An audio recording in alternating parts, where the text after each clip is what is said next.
Sveiki. Tai ką, vėl kovo 11, vėl valstybiniam kalendoriui šventinė data. O šiaip tai ką, kam šventė, o kam tiesiog dar viena nedarbo diena. Ir šią progą aš norėčiau pakalbėti, kodėl aš asmeniškai nešvenčiu kovo 11. Tai yra taip vadinamos Lietuvos nepriklausomybės atkūrimo dienos. Pirma, tai kodėl aš jos nešvenčiu kaip kairiųjų pažiūrų žmogus, nešvenčiu ir negaliu švęsti iš principo. Ir antra, tai kodėl aš nešvęščiau kovo 11, net tokiu atveju, jeigu nebūčiau kairiųjų pažiūrų, o tarkim, net jei laikyčiau save klasikiniu lietuvišku nacionalistu. Ir pakalbėčiau klausimu noriu todėl, kad laikau tai tokia principinė pasaulėžiūrinė problema lietuviam ir apskritai Lietuvos piliečiam gyventojam, jei norim deramai susigaudyti tiek Lietuvos, tiek apskritai socialinėse, politinėse realijose. Taigi, pradėkime nuo to. Kaip kairiųjų pažiūrų žmogus, aš nešvenčiu ir iš principo švęsti negaliu kovo 11. Kodėl? Todėl, kad jei žiūrėt klasikinį kairės dešinės spektrą politikoje, tai spektrą, koks jis buvo pagal originalią apibrėžtį dar nuo prancūzų revoliucijos laikų, tai jeigu tu esi kairiai, tai tu esi už visuomenę, kurio yra daugiau lygybės, daugiau teisybės socialinės, o ne mažiau, kur turtinės atskirties pageidautina iš vis nebūtų, jeigu yra, tai kad iki minimumo davesti.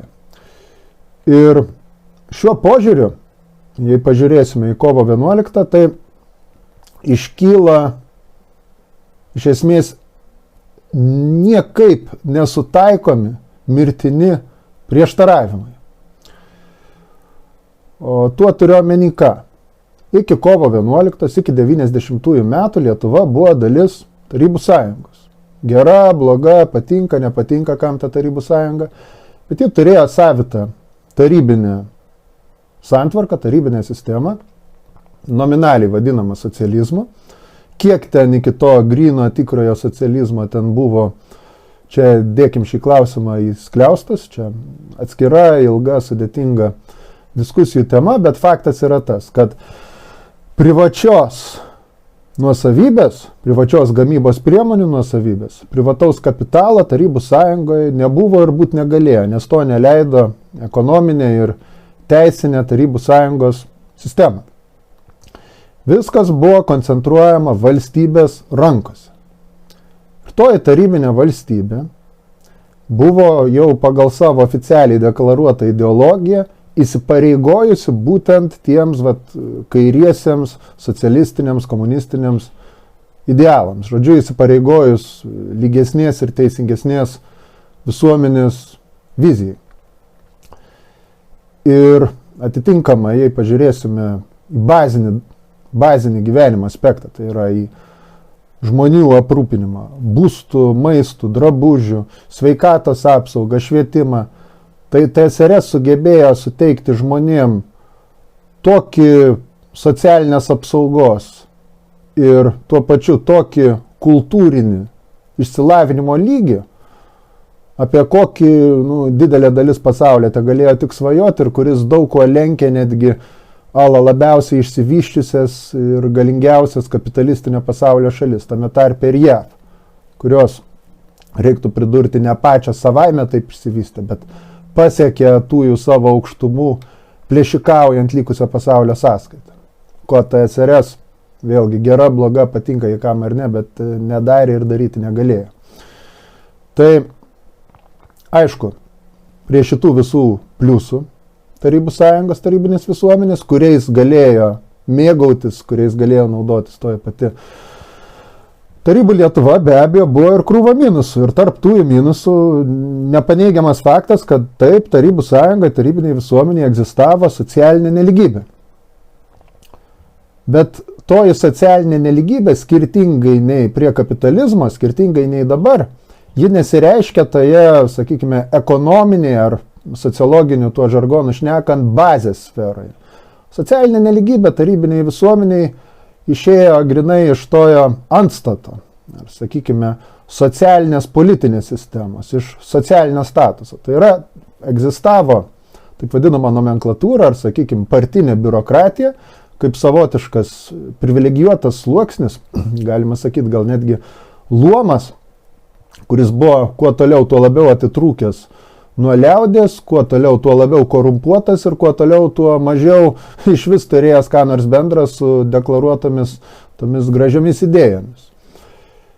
Ir kokia egzistavo Tarybų sąjungai problema, tai be abejo faktas šitos neligybės, nusispjovimo į paprastos liaudės interesus, paprastos liaudės valią, faktinis demokratijos nebuvimas, savivalė, privilegijos, korupcija ir taip toliau ir panašiai.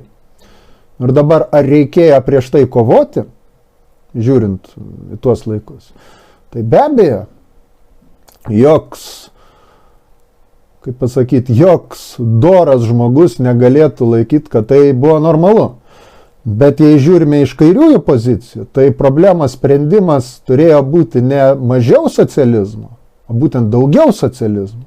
Tai yra kovot prieš tąją biurokratiją, kovot prieš jos privilegijas, siekt lygybės, siekt privilegijų panaikinimo, siekt pagaliau demokratizacijos politinių procesų, siekt darbo liaudės įtraukimo tiek į politinį valdymą, tiek ir į ekonominius procesus. Tai yra, kiek įmanoma daugiau tos faktiškai valstybinės nuosavybės suvisuomenint, ar kuriant kooperatyvus, ar komunas, ar kaip kitaip, kas vėlgi būtų atskira tema. Čia kalbu iš principo teoretiškai, bet vėlgi, iš principo ir teoretiškai, ką reiškia kovo 11, ką reiškia tie alasajudiniai idealai. Tai iš esmės tai buvo ne kas kita kaip vietinis lietuviškas variantas to, ką darė ir to, ko siekė ištisa dalis tos pačios nomenklatūros visoje Tarybų sąjungoje ir visų pirmiausia pačioje Rusijoje, kalbant apie Jelciną ir jo tąją šutvę. Tai tikslas buvo koks? Pirma, išstoti iš Tarybų sąjungos sudėties, padaryti atskirą nacionalinę valstybę ir antra, tai sugriauti tąją tarybinę santvarką. Tai reiškia atkurti privačios nuosavybės teisę ir privatizuoti kiek įmanoma daugiau tojo valstybinio turto, valstybinės nuosavybės. Ir jei pasižiūrėsime praktiškai, kas įvyko, tai įvyko būtent tai, kad prisidengiant abstrakčiais tautiniais šūkiais, valdžią uzurpavo būtent toji nacionalinė nomenklatūra. Ir čia į tai eina tiek sąjūdinis, tas landsberginis, tiek ir brazauskinis pseudokomunistinis flangas. Jie tapo pagrindiniais privatizacijų beneficiarais ir tiesiog tai, ką jie anksčiau galėjo valdyti, neturėdami privačios nuosavybės teisės. Nes kokia bebūtų toji biurokratija, ji neturėjo nuosavybės teisės, nei į gamyklas, nei į žemės, nieką. Jie skaitėsi tarnautojai. Tai jie įgyja teisę tuo disponuoti, pirkti, parduoti, atidavinėti savo vaikam ir taip toliau ir panašiai. Ir susiformavo nauja tokia biurokratinė per brūkšniuką kriminalinio kapitalizmo sistema. Tai yra visų pirma toji nomenklatūra, visų antra spekuliantai ir net paprasčiausias kriminalas prie jos prisiplakė, jie tapo naujuoju alaverslininku, bankininku ir politikierių, taip vadinamų elitų. Jie susižėrė savo viską, nuo paprastą liaudį jie nuramino, paprastą liaudį jie iš esmės papirko, leidžiant jai irgi įsitraukti tą privatizacijų vajų, leidžiant privatizuoti savo butus ir žinoma pasiūlant prieigą prie džinsų, blizgučių ir viso to vakarietiško ala didelio gėrio, kurio taip Tarybų sąjungoje žmonės galvojo, kad trūksta. Nu ir ką? To rezultate turime dabartinę santvarką. Formaliai ji demokratiška, nuo pat 90-ųjų daugiapartinė sistema, ten laisvi rinkimai, taip toliau panašiai. Nu, bet jei žiūrim praktiškai, kaip yra realiam gyvenime, tai visos tos partijos vienodos, visos jos atstovauja daugiau mažiau tuos pačius klasinius interesus, tiesiog skirtingos gaujos tarpusavį konkuruojančios. Idėjiškai jos irgi principaliai nieko nesiskiria. jokios tokios realios, tikros opozicijos jom nėra. Jie tvarkosi savo, tai kitaip tariant, toji demokratija yra tik tai širma, tik tai nominali demokratija, dauguma visuomenės yra dar pasyvesnė ir dar labiau nupolitinta, negu ji buvo tarybmečio. Jei pasižiūrėti į visuomenės bazę, tai socialinius ekonominius santykius, tai neligybė yra tokia milžiniška, kad palyginus su tuo, ką turim šiandien, tai tarybinė Lietuva gyveno komunizmo sąlygomis, nes toji atskirtis tarp nomenklatūršiko statistinio ir statistinio darbo žmogaus, lyginant su, tarkim, atskirtim tarp Maksimos kokios kasininkės ir Nerijaus Numavičiaus, tai ji tiesiog niekinė. Ir tai konstatavus, belieka padaryti išvadą, kad šito perversmo, vadinamos dainuojančios revoliucijos, tai būtų jokios ne revoliucijos, o būtent kontrrevoliucinio perversmo. Tai yra spalvotos ala kabutėse revoliucijos, tai yra antitarybinio Maidano, kurio tikslas buvo ne jokia ten laisvė ar dar kažkas, o buvo tikslas užvaldyti, perimti turtą ir užsidaryti nacionalinėse rėmose kiekvienai respublikai tam, kad prie to turto negalėtų savo letenų prikišti nomenklatūrą iš didžiosios kaimyninės šalies, tai šiuo atveju Rusijos. Arba iš Maskvos centro, taip sakant. Vat ir viskas. Turim, ką turim. Ir jeigu žiūrėti principeliai, tai šiuolaikinė visuomenė yra žymiai nelygesnė, žymiai neteisingesnė ir iš esmės, sakyčiau, nedemokratiškesnė, negu kad buvo toji Tarybų sąjunga. Su visom jos ydom ir visų tos politinės viršūnėlės supuvimu. Tai dabar toliau. Kodėl, net jeigu aš nebūčiau kairiųjų pažiūrų, jeigu nebūčiau ten socializmo, komunizmo ir ten panašiai šalininkas, kodėl net tada nematyčiau ką švęst? Tai pažiūrėkim, apie ką bent nominaliai, tai yra lozungų lygis, sukosi kovo 11. Tai yra juk nepriklausomybė, tautinis atgimimas ten ir taip toliau ir panašiai. Bet jei pažiūrėsime į realybę, tai nepriklausomybės jokios nėra. Buvo priklausomybė Tarybų sąjungai, o nuo 2004 metų turim priklausomybę Europos sąjungai.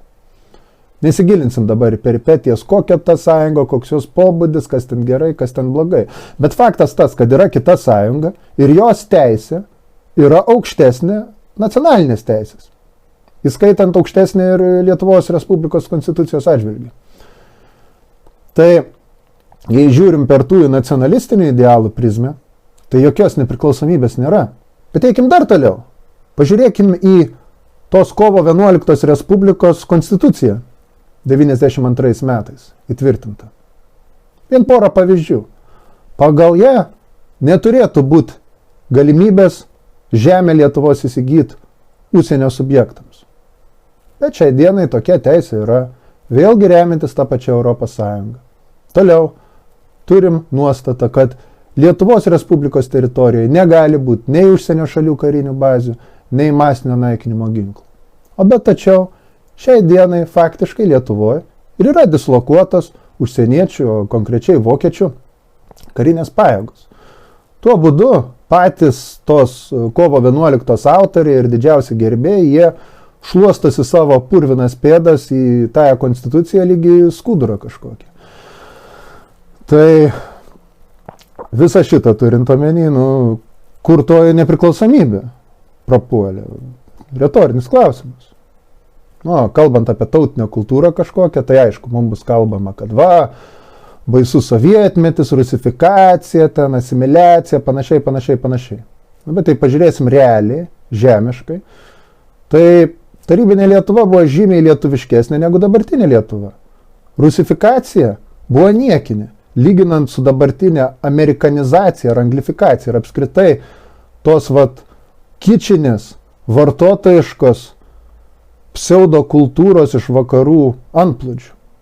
Tai yra, mes net nebekalbam apie klasikinę aukštąją vakarų europietišką kultūrą. Mes kalbam apie visiškus dvasios nuodus, kurie yra leidžiami kiekvieną dieną Visiems, ir jauniem, ir seniem, mažiem, ir dideliem į galvas. Apie ten užrašus angliškus visur ir taip toliau, tokias smulkmenas aš net nekalbu. Galim tiesiog pažiūrėti kaip į simptomą, į tai, kad daugybė žmonių, kad ir mano kartos tiem, dabar tarp 30-40 metų, apie dar jaunesnius iš vis nekalbu, daugelis mūsų kalbam kaip ir lietuviškai, bet be anglizmų gausių naudojamų. Daugelis kalba realiai angliškai, anglišką mintim, anglišką struktūrą sakinio, bet tiesiog lietuviški žodžiai. Manau, tai labai daug ką pasako. O jeigu eit dar toliau ir iki pat galo, tai pasižiūrėkim, lietuvių kaip titulinės nacijos, kokios perspektyvos. Tai turėjom beje 4 milijonų žmonių išeinant iš TSRS. Dabar duok dieve 2 milijonai. Ir lietuviai yra viena iš sparčiausiai nykstančių tautų visame pasaulyje. Ir čia ne rusas kaltas ar dar kažkas, čia mes patys taip pasiklojom, taip pat ir išsimiegam. Patys susikūrėm šitą likimą. Ir tai be abejo pareina nuo socialinių ekonominių priežasčių, nuo sugriauto kaimo, sugriautos provincijos, sugriautų darbo vietų, sugriautų gyvenimų, masinės imigracijos. Bet tai aišku liečia ir gimstamumo situaciją. Gimstamumo situacija tai vėlgi pareina nuo tų pačių ekonominių priežasčių ir apskritai nuo tos kultūrinės, socialinės, psichologinės atmosferos, kurią sukuria bet kur, tiek Lietuvoje, tiek kitur pasaulyje, ką sukuria kapitalizmas. Žmonės tiesiog nebenori daugintis, nebenori gyventi kažkokia prasme. Masinė tokia depresija, kiek savižudybių, kiek narkotikų, kiek tiesiog visiškai tuščio beprasmiško skausmo. Atrodytų kartais lyg vyksta karas, o jokio karo čia bent skirtingai nei Ukrainoje nėra. Bet aišku, kalbant apie karą, tai pažiūrėkim, kas laukia. Tai mūsų gerovės valstybės valdžia, be to, kad visą tai, ką išvardinau, jau pridirbo, ji mus stumia į karą, koks vyksta dabar Ukrainoje. Ir jeigu neduok dieve, tai įvyks čia, ir aš bijau, kad, kaip esu ne kartą sakęs, laiko klausimas, kada vienu ar kitu pavidalu viskas čia persimės, tai tuomet klausimas iš vis, ar lietuvių nacija kaip po tokia išliks. Tai suvokiant, kad kovo 11 tai yra būtent ištakos to proceso, kuris privedė mus prie to, ką dabar turim. Ir kas veda toliau mus šitą kryptim, tai nereikia net būti jokių ten socialistų, komunistų ar ten tarybų Lietuvos mylėtojų, kad pasakytum, atsiprašau, man kaip lietuviai čia absoliučiai nėra ko švęsti. Tai veikiau gedulo data turėtų būti. Gedulo, o ne kažkokia tai šventė. O kitas momentas tai, kad jei pasižiūrėsime į daugumą antisistemininkai save laikančių veikėjų, tai jie švenčia kovo 11. Jie tik sakys, čia mes nukrypom nuo ten tyrųjų ir tikrųjų sąjūdinių idealų, ar iš mūsų pavogė mūsų valstybė, ten blogas, kaltas dėl visko Landsbergis, ten konservatorijos profesorius, bla bla bla bla bla bla bla. Bet reikia būti biedniem, bet teisingiam. Kovo 11 tai ir buvo būtent ištakos to, ką mes turime. Tai buvo, kaip pasakyti, krypties nustatymas. O visa kita tai tolimesnis išsivystymas. To, kam pamatas buvo padėtas tada. Viskas labai nuoseklu, viskas labai dėsninga. O problema yra dar ta, kad daugelis net žmonių, kurie su nostalgija žiūri į tarybmetį ir sakys, čia tada buvo geriau, čia tas kapitalizmas blogas, panašiai, jie irgi pripažins ir kovo 11 šventę ir žavėsis ten sąjūdžiu, jaus tam šiltus sentimentus. Tai čia iš vis yra, sakyčiau, politinė šizofrenija, toks sąmonės skilimas. Tu sakai vieną kitam absoliučiai prieštaraujančius dalykus. Ir absoliutinė dauguma žmonių, ir pabrėžiu, padorių žmonių, ir tame tarpe ir ne vienas mano bičiulis ir giminaitis masto žmonės panašiai. Tai yra realybė. Ir ta realybė be kita ko įrodo ką? Įrodo, kad, nekalbant apie tuos antisistemininkus, kurių dauguma yra tiesiog šarlatanai, žmonės mulkinantis, bet kalbant apie paprastą liaudį, kuri ieško teisybės. Tai rodo, kad vien ta tarybinė nostalgija, ji kaip kažkoks politinis faktorius, ji nieko verta. Mums nereikia, jeigu mes norime keisti gyvenimą, jeigu mes jaučiamės blogai šitoj visuomenės sanklodoje, kur viešpatauja pinigai, kur žmogus yra šiukšlė, nieko vertas, jeigu jis neturi pinigų, kur tik daugiau, greičiau, varyt, kad tik, žodžiu, BVP augint. Ir jeigu reikia eit kariauti, eit žudyti ir ten mirti ir panašiai, kad tik palaikyti šitą tariamą atseit gerovę, ne? Tai jeigu mums tai yra šlykštu, jeigu mes laikom, kad tai nežmoniškas gyvenimo būdas, kad reikia kitaip, o ne tiesiog jaučiam kažkokią pagiežą kitiem, kad jie čia užėmė aukštesnį, supranti, pareigas, aukštesnį statusą visuomenį negu mes. Tai mums reikia ne ten kalbėti apie kažkokias ten sąjūdinės dvasias, ten ar kovo 11 idealus, tenai pamirštus, nes tie vadinami idealai tai yra proto ir dvasios nuodai, mest į istorijos šiukšlyną. Ir tuo pačiu nereikia ir tos tarybinės nostalgijos, nereikia piešti savo vaizdo, kad ten kažkoks tai prarastas rojus ir kad mes čia kažkaip į tai sugrįšim.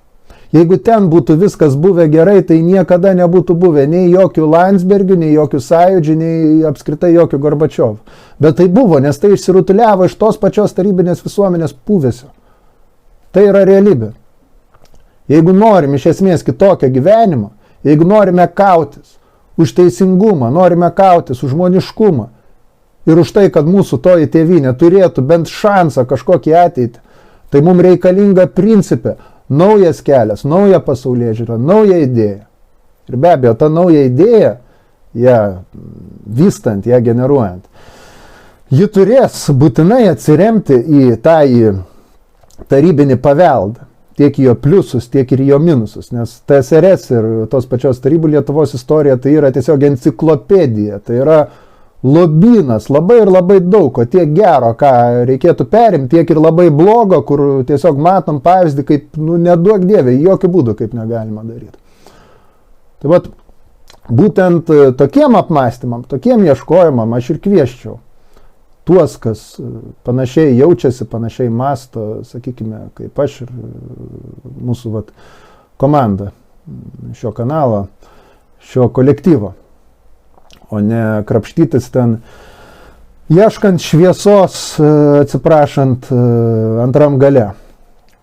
Tai va, štai kodėl aš nešvenčiu ir nešvesiu ir raginu jūsų nešvesti kovo 11. Geriau dirbkim ir kurkim kažką gražaus ir gero ir gal atsiras pagrindas iš tikrųjų kažką tai švęsti, kai būsim pasiekę padarių rezultatų